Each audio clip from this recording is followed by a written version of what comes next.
The Social Security program in America is a Ponzi scheme by definition. In a Ponzi scheme, the people who invest early get their money out with dividends. But these dividends don't come from any productive activity. They consist entirely of money paid in by later participants. In a Ponzi scheme, this payout cannot go on forever because at some point there are just not enough new investors to support the earlier ones. Then word gets around that there are no profits, just money being transferred from new to old. Finally, the scheme collapses and new investors lose everything. Social Security is a pay-as-you-go program. A current beneficiary is not receiving the money they paid in years ago.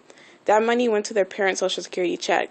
The current payments are coming from the beneficiary's kids, FICA payments. This is the same as in a Ponzi scheme. The only difference between Social Security and a Ponzi scheme is that the Social Security participation is mandatory.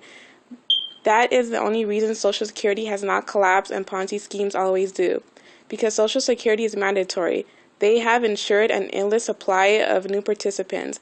The problem is there is not enough young people in existence to support the current beneficiaries.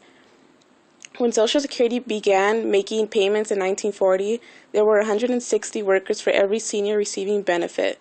In 1950, there were 16.5 workers for every beneficiary.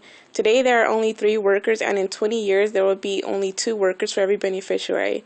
Today, the average senior receives in Social Security about a third of what the average worker earns.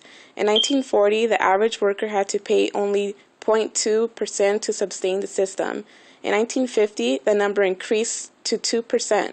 Today, 11% of workers' salaries is needed to support the seniors. In 20 years, that number will be 17%. These future numbers are unsustainable. The Treasury Department already steps in and borrows money required to cover the gap between what workers pay into Social Security and what seniors take out. When young people were plentiful during the baby boom years, Social Security produced a surplus. Now that the baby boomers are nearing retirement age, Social Security is in real danger of collapse.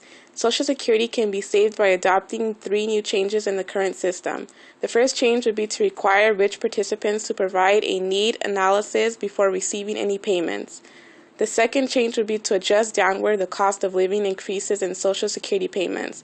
The third change would be to raise the eligibility age to collect Social Security from 65 to 70. When President Roosevelt created Social Security, he chose 65 as the eligibility age. At the time, the life expectancy age was only 62. Today, the expectancy age is 80.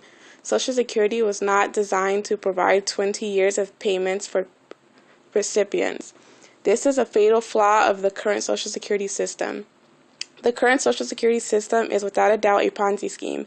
Everyone in government knows this truth, but no one is willing to call it a Ponzi scheme or try to fix the system. When a recent presidential candidate called the system what it is, a Ponzi scheme, the news media acted like he was crazy. I too call it a Ponzi scheme, which it is, but I have 3 fundamental ways to fix what we have today. Maybe I should run for president.